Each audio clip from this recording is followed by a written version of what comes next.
She was the last surviving member of one of the most influential groups in music history, the Mamas and the Papas.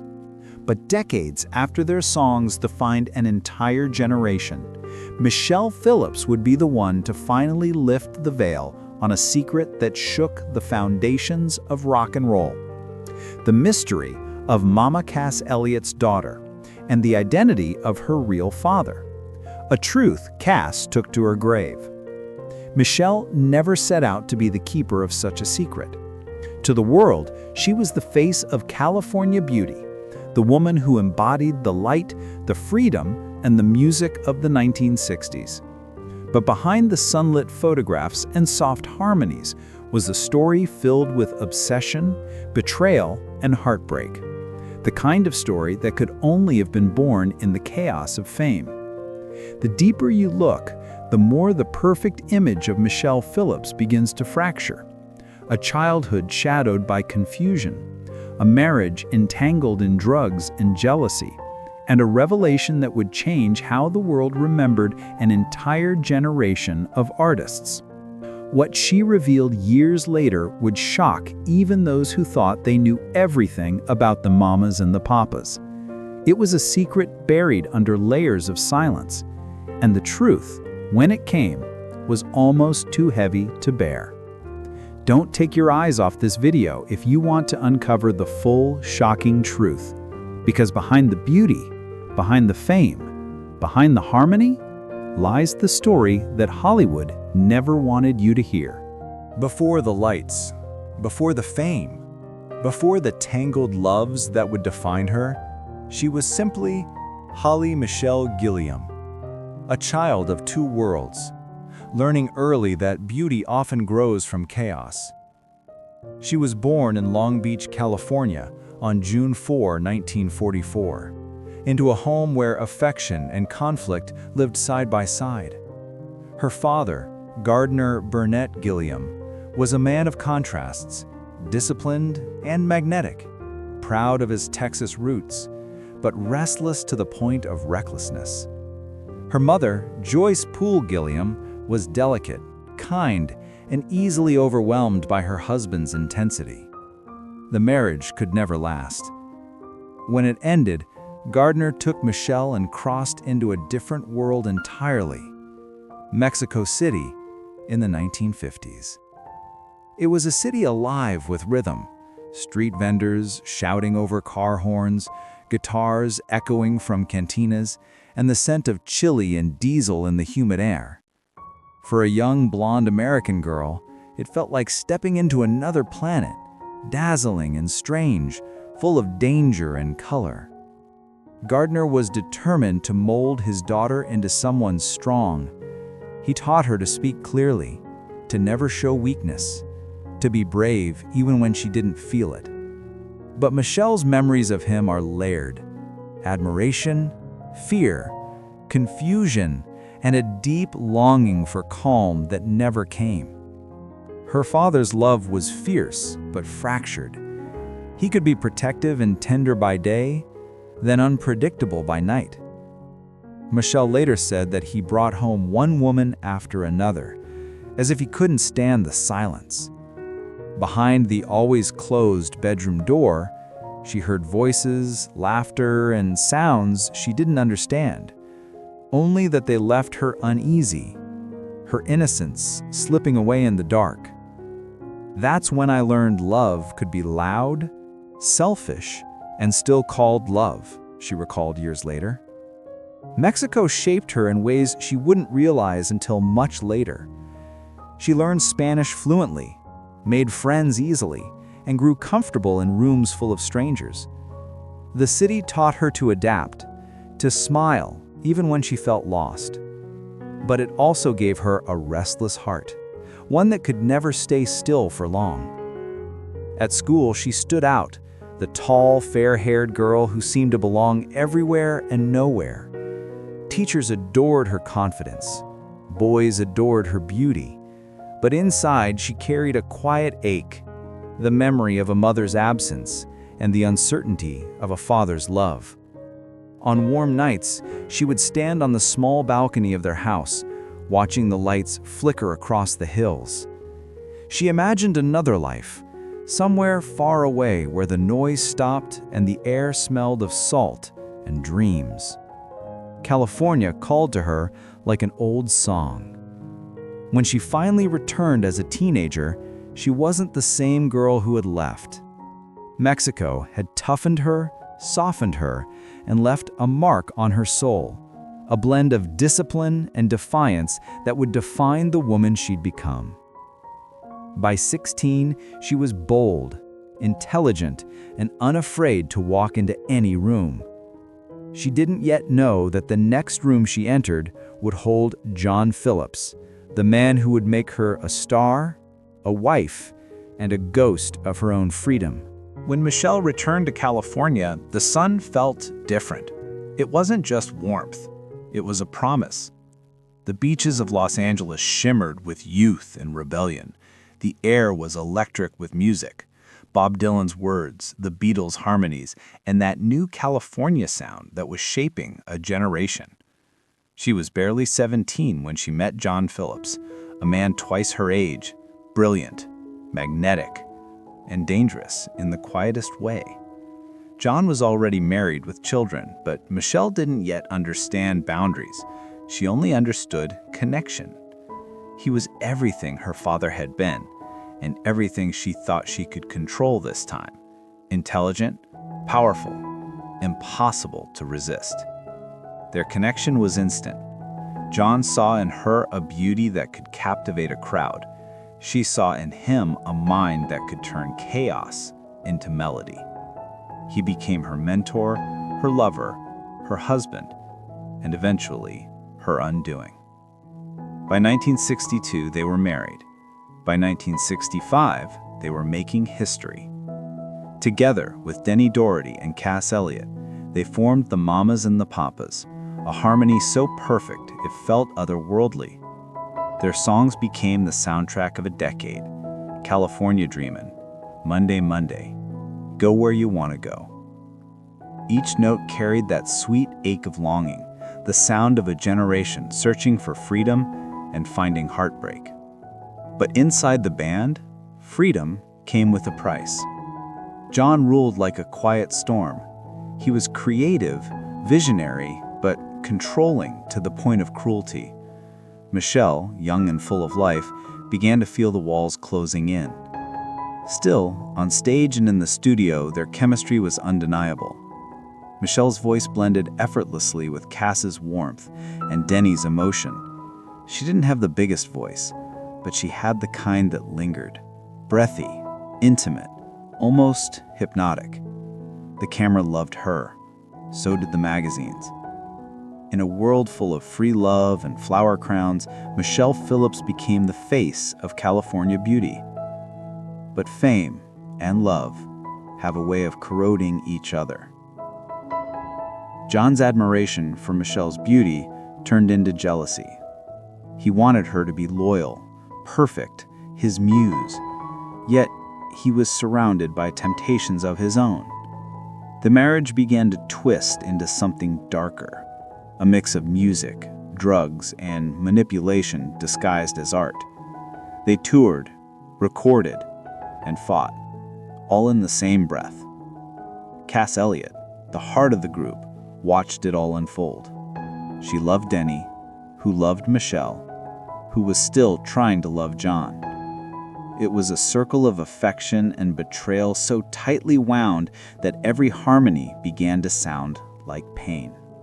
And yet, when the lights came on, they sang like angels.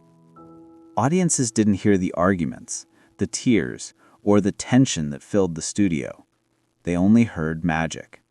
And for a few years, that illusion held everything together. In those moments, Michelle felt alive. She felt seen. She believed in the dream they were selling to the world, a dream of peace, love, and perfect harmony. But dreams fade, and the higher you climb, the harder the fall. By the late 1960s, the golden glow of the Mamas and the Papas began to flicker. Drugs had crept in. Egos had swollen. The free love movement that once promised liberation was now just another trap. John grew distant, controlling, paranoid. Michelle began to rebel, quietly at first, then unmistakably. She started finding comfort in others, people who listened, who saw her more than a muse. And among them was the one man she wasn't supposed to love, Denny Doherty. Their affair would be the spark that blew apart the harmony of an era. It began quietly, the kind of secret that hides in glances, in laughter that lingers too long, in words left half-spoken. Denny Doherty had always been kind to Michelle. He saw her differently, not as John's wife or the band's beauty, but as someone fragile and hungry for warmth. And in the chaos that surrounded the Mamas and the Papas, warmth became its own form of rebellion. Michelle had tried to fight it. She knew what it meant to cross that line. But Denny's charm was disarming, and his voice, the same one that sang beside hers every night, carried the same loneliness she felt. One night their harmonies bled into something more. It wasn't planned, it wasn't right, but it felt inevitable. "We were all searching for love in the same room," Michelle would say years later, and sometimes the songs blurred into real life. When John found out, the fallout was instant. He was furious, not just betrayed, but humiliated. The man who controlled every note of their music suddenly couldn't control the one thing that mattered most to him, Michelle. The tension inside the band became unbearable. Rehearsals turned into arguments, studio sessions dissolved into silence. Cass Elliot, who had loved Denny in secret, was devastated. She tried to hold the group together, but every harmony now carried a crack that couldn't be patched. John fired Michelle. For a brief time she was out, replaced by another singer, Jill Gibson. But audiences didn't buy it. Without Michelle, the Mamas and the Papas looked incomplete, like a photograph with one corner torn away. And so she was brought back, the prodigal muse returning to the very cage she had tried to escape. Backstage, the smiles were rehearsed, the affection mechanical. On stage, they performed Monday, Monday, California Dreamin', Words of Love, songs that now felt like ghosts of a lost time. The press called them the sound of sunshine, but inside, the band was collapsing. By 1968, the magic was gone. The dream had burned itself out. John and Michelle's marriage disintegrated completely, swallowed by resentment, drugs, and the kind of silence that no song could fill. She filed for divorce, young, famous, and already exhausted by a lifetime of living too fast. John spiraled into bitterness. He accused her of betrayal, of vanity, of destroying the band. But behind the anger was grief, the grief of a man who had built a world around a woman and then lost her to the same freedom he had promised her. Cass Elliot went solo, her powerful voice carrying the ache of everything they'd lost. Denny tried to move on, but the guilt lingered in his songs. And Michelle, she smiled for cameras, walked red carpets, appeared in films, but inside she carried the wreckage of what the Mamas and the Papas had been.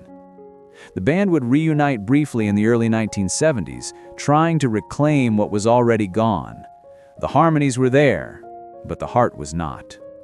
Fame had given them everything, and taken everything with the same hand. As the decade faded, so did the dream. The California sound, once so pure, so innocent, had become the soundtrack of disillusionment. And for Michelle, the years that followed would bring new lovers, new scandals, and one devastating loss that would bind her forever to the ghost of Mama Cass. "I've lived 1,000 lives," she once said, "but every one of them began and ended with the music." She didn't know it yet, but her story was far from over. And the greatest secret she carried, the one that would shake the foundations of rock history, was still waiting in the shadows, buried under grief and silence. The end of the Mamas and the Papas wasn't just the end of a band. It was the collapse of an entire era, a generation that had sung about peace and love, only to drown in its own excess. And in the middle of it all was Cass Elliot, the voice that had carried their music higher than any of them could have imagined. Cass had always been the soul of the group, brilliant, generous, and painfully lonely. She adored Denny, even after he'd fallen for Michelle. She adored Michelle too, despite everything. There was no room in Cass's heart for hatred, only sadness and exhaustion.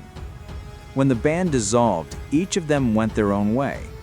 Cass pursued a solo career, her voice soaring again, finally free to tell her own story. Michelle acted in films, moved through Hollywood circles, and built a reputation as the last surviving spirit of a dream gone wrong. But something between them, Cass and Michelle, remained unspoken. In 1974, Cass flew to London for a series of solo performances at the Palladium. She was radiant, triumphant, and finally at peace. But one night, after a performance that brought the audience to its feet, she returned to her flat in Mayfair and never woke up again. At just 32, the heart that had carried so much love simply stopped. The world mourned her as the big-hearted singer of California Dreamin'. But behind the headlines, there was a deeper sorrow and a secret that Cass took with her to the grave. Cass had left behind a daughter, Owen Vanessa Elliot, a child she fiercely protected from public curiosity. For decades, the world believed no one knew who the girl's father was. Cass herself had refused to reveal it, telling even her closest friends that the truth didn't matter. But years later, Michelle Phillips would break the silence.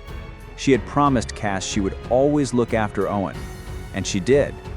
Michelle became a second mother to the little girl, raising her alongside her own children, protecting her from the noise of fame. But one question lingered, unspoken, for decades. Who was Owen's real father? Rumors swirled for years. Denny Doherty, Mick Jagger, even John Sebastian. The music world speculated endlessly. Cass never said a word. Until one day, long after Cass was gone, Michelle revealed the truth. In a quiet interview, she pulled back the curtain on one of rock's greatest mysteries. Owen's father, she explained, was Charles Wayne Day, known as Bo, a session guitarist who had played with the Mamas and the Papas and countless other artists of the era. Bo had died young in the 1990s, long before the secret was spoken aloud. And Cass, who had carried so much pain and pride, had taken that truth with her to her final breath.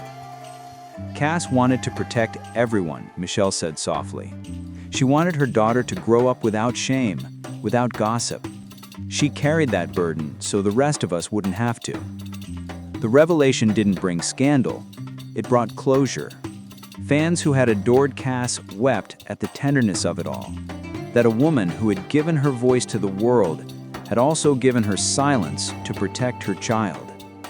And through it all, Michelle remained the keeper of that story, the last living witness to a time when music and love were the same language. By then, Michelle had already lived a dozen lives: actress, singer, survivor. She'd seen friends rise and fall, lovers come and go. She'd watched the counterculture she helped build fade into nostalgia and myth. But Cass's death left a mark she could never erase. Every time she heard "Dream a Little Dream of Me," she said it felt like Cass was still singing, not from the stage, but from somewhere above, reminding her that even broken harmonies can echo forever. Time has a way of softening even the sharpest memories, but for Michelle Phillips, the past never truly faded. It just changed color. When the echoes of the Mamas and the Papas quieted and the chaos of the 1960s turned into legend, Michelle was still there, living proof that some dreams survive their own destruction. In the years that followed, she rebuilt herself piece by piece. She stepped into acting, appearing in films like Dillinger and Valentino, and on television in Knots Landing. She wasn't just the pretty face from the album covers anymore. She was a woman who had lived through fame, heartbreak, and survival. Hollywood tried to define her again and again, but she no longer belonged to anyone's story but her own. She kept her promise to Cass Elliot, raising Owen with the same fierce loyalty Cass once gave to everyone she loved. Their bond became something almost spiritual, a bridge between the past and the future, between music and memory. Whenever journalists asked about the 60s, Michelle would smile that same soft smile, wistful, wise, and slightly sad. It was beautiful, she'd say, but it was never simple. Even now, when the songs of the Mamas and the Papas play, California Dreaming, Monday, Monday, dedicated to the one I love, people feel a strange mixture of joy and melancholy. The harmonies sound eternal, but they were built from pain, love, and loss, and Michelle was there for every note. Outliving her bandmates made her both a witness and a survivor. She became the guardian of their story, the truth teller for a time that so many have mythologized. She's spoken candidly about John's genius and cruelty, about Cass's kindness, about Denny's charm and heartbreak. She's not afraid of the truth anymore. She carries it like a badge, knowing that the past can't hurt her the way it once did. As the decades passed, Michelle never stopped being connected to that era. At festivals, documentaries, and tributes, she stands as the last voice from a dream that once changed music forever. She talks about love and freedom with a kind of earned peace, as someone who has seen how both can heal and destroy. The 60s were magic, she once said, but magic always comes with a price. We all paid ours. Michelle Phillips remains radiant, the living embodiment of a time when voices could change the world and beauty was as fragile as a song. She's not just a survivor of a generation, it's storyteller, the last woman standing in a story built on music, love, and the cost of both. And though the people she once sang with are gone, their harmonies still drift through the air, eternal, haunting, and human. Because as long as there's a song like California Dreaming, the story of Michelle Phillips and the secret she carried will never truly end.